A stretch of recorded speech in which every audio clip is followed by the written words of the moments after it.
G'day, welcome to SwillinGrog's Wonderful World of Beer and Jazz Beer Reviews. Today we're reviewing Sierra Nevada Torpedo Extra IPA. This beer is brewed in Chico, California. It is 7.2% ABV and it is a extra IPA, so it means it's extra good. Over to you, SwillinGrog. Thanks, Jez. So, this has only just become available here in Australia, well, in the can, at Dan Murphy's stores just in the last month. So it's definitely exciting to see because, one would hope that, with it being in a can, that, it's going to be a lot fresher than, even your brown bottles that they come in, just like the pale ale that we were reviewing previously. I'm most keen to crack open this lovely 1 pint or a 473ml can and see what it's like. I think when I first reviewed this in 2011, I think I liked it a bit more than the pale ale. I remember. Yes. Memory serves, maybe I gave it about an 8.5 out of 10, but certainly, in 2015, I mean, we've got a market that's just, flooded with, IPAs now. So, both me and Jez have tasted a hell of a lot of IPAs. So, it'll be interesting to see how this holds up nowadays. All right, so shall we do the honors? Yes. Okay, let's crack her open. Crack her open. Okay. I will say that, remember that time we had reviewed its bigger, meaner brother? Oh, the Optimum. That was a night to remember. I had a headache the next morning. Oh, jeez, I had a headache. What was that, like 10.5% or something? Oh, something like that, eh? And we drank it like it was like a 3.5% session ale. Yeah. We had about 8 beers afterward. Wow, that's a bit more active than the, well, maybe it's this glass. I'm just using this, that's a wedding glass, believe it or not. Oh, really? Yeah. Mate. It's like a really good fancy beer glass. From Dan Murphy's, I think it was $10 for a 4-pack. Okay. Yeah, cheapest chips. 2 finger off whitehead for me. I'm getting about the same. It's, again on the amber spectrum, but this one's definitely, I'm finding it's a lot hazier than the pale ale. I mean, most definitely, you can't really see through it. Not just as effervescent, but definitely a lot hazier than the pale ale. But pretty much the head is pretty much the same color, like sort of beige or off-white. Bit probably more bubbly. Yeah. Kind of reminds me of that Hop Devil I reviewed the other day on my channel. Kind of more darker appearance so than the pale, but yeah. Oh well, let's go to Roma, eh? Yeah. Have a whiff, have a snort. Whoa. Oh, that's really piney. Isn't it? And there's a lot more sweetness in this one as well. I'm getting a hot pie just smelling it. Yeah. Well, it's lovely, really. Like, yeah. It's a Sierra Nevada IPA, so it's going to be pretty. The pale ale's pretty. It's a really unmistakable like aroma. It smells fantastic. Yeah, what I'm pretty keen to dive in and have a taste of it. Yeah, indeed. Cheers, mate. Cheers. Ding.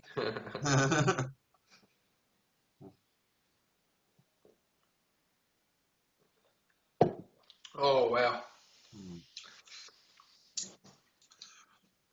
It's like jumping into a pool in summer and jumping in the pool in winter. It is such a difference, isn't it? It's just like sweeter, so much hop punch in your face straight up.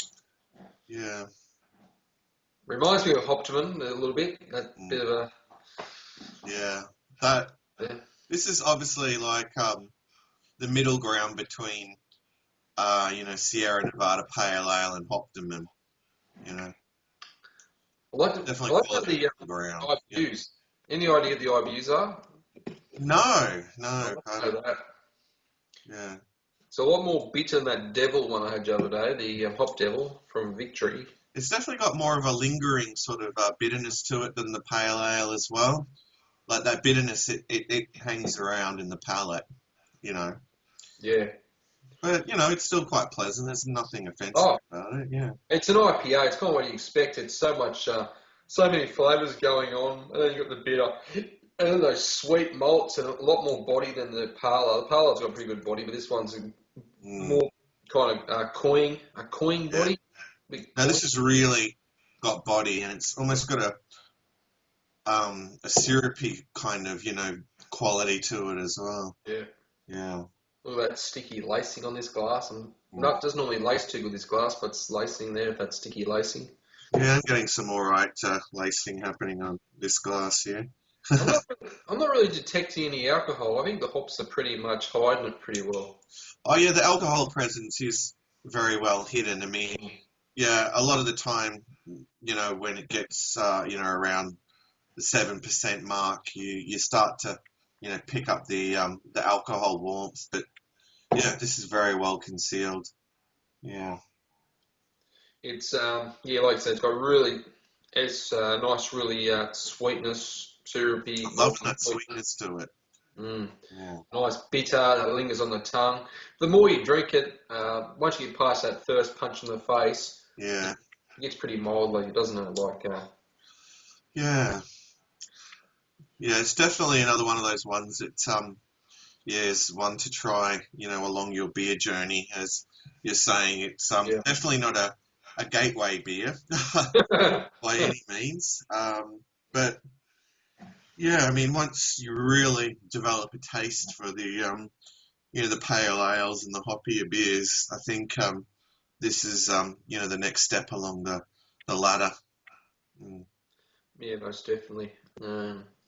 I think it's about $21.99 or $22 for a 4 pack of this. Normally, I think you get these at Dan Murphy's, Yeah, which is it's pretty good value because worst thing about Australia, isn't it? SwillinGrog is the the price. excess tax. Yeah, It's just, the taxes on the alcohol. That's why in Australia there's not many beers made over 5%. Really, are there? They're all.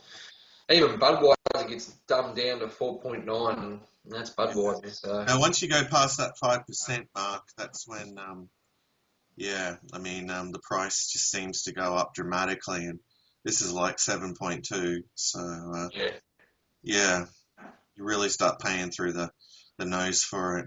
Mm.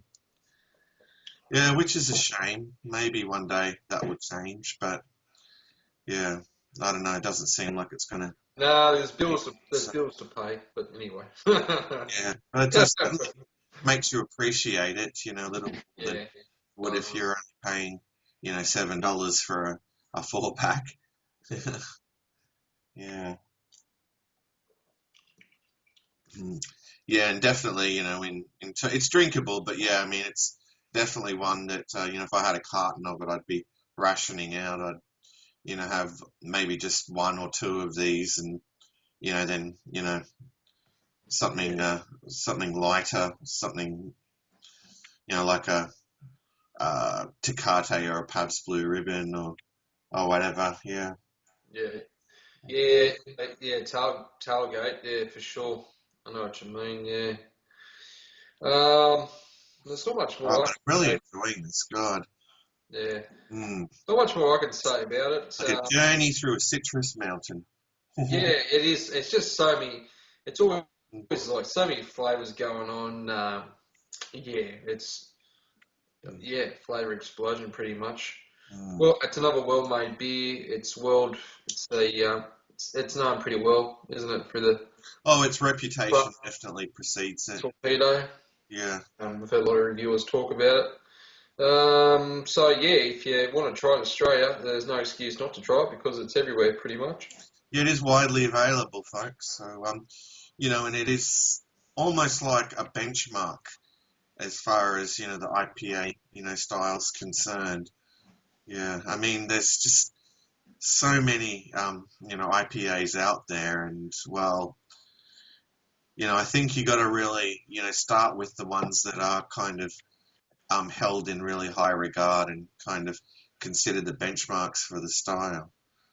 Yeah, it's like I found sorry to skew off on a tangent, but like with Kolsch, the beer style, Kolsch, which is like Yeah. a an ale that's got like lager-like qualities. Like, we tasted a few Kolsches that are made here in Australia that seem quite nice, but only recently I got the chance to try the Sunna Kolsch, which is pretty much considered the benchmark. But yeah, I got to say that the Australian, made Kolsches were pretty good. They held up really well there. But yeah, I mean, that's the thing with beer. Like, you got to do your research. You got to sort of be aware of, when it comes to these styles, what brews are considered the benchmark. Because it's just, particularly with this style, there's just so many IPAs out there. Like, it's just mind-boggling. What do you think, James? Yeah, it's a. People are just going crazy for them. Yeah, I hear a lot of people in the States talking about maybe like a glut in the market. There's just so much. It's just a fad at the moment. IPAs is a fad, The hoppier, everyone's got to be beating each other. Everyone's going to be more hoppier, more bitter. And but I think it's like style and everything. The style will change around. Different styles will. People can only drink so much before they start wanting to try other beers, and yeah, it will naturally sort itself out. And I'd love to see a lot of other styles made. Yeah, like you say, Kolsch. Kolsch is a really nice style. Whereas at Four Pines Brewery down Manly, they make a really good one. It's a really enjoyable beer. If you ever want a nice little session beer with some hop, try that one. But yeah, it's. I wouldn't say I'm a bit like you, more malt lover than a hop head. But I still have appreciation for hops. Yeah. This is probably getting to my maximum of enjoyment. I love the pale ale. I think it's the right blend, but I still think the Torpedoes. Yeah, like I say, it's a benchmark, and if you want to start there and you have something you can kind of tell, was this good and what yeah. So I agree with you on your benchmark theory there for sure. Yeah, I don't think I'd ever do the Optimum again. No, I didn't. Yeah, it's just so full on. I don't see the enjoyment. It's such an extreme. Yeah. It is. It is extreme. It's just like that. What was that? Was it Moondog? Not Moondog. It was some company in Scotland made that that really strong beer, and it's like 32 or 60% or something crazy like that. 30. Yeah. Yeah, they used it doing that freezing techniques. I'm pretty sure freezing, getting the water out and had a beer syrup or something. Yeah, I think it's more the gimmick than being enjoyable to me anyway. I'd say the Hoptiman's a gimmick for me. More the gimmick beer. Where this Torpedo has its place there. All right. Well, wrapping this up, how would you rate this in 2015? A- for me, thanks. Yeah. Yeah, A-. Yeah, I'd be happy to give this a solid 9 out of 10 in 2015. Yeah, it's a superb brew. Yeah. So, folks, you got no excuse. It's widely available in Australia. So, do yourself a favour and check it out. For sure. All right. Well, thanks for joining us. I hope you have enjoyed this revisit of Sierra Nevada Torpedo Extra IPA and the previous review of the Sierra Nevada Pale Ale. Yes, still has the can there. Comparing cans. I've already chucked mine in the bin. I just got the Torpedo there. All right.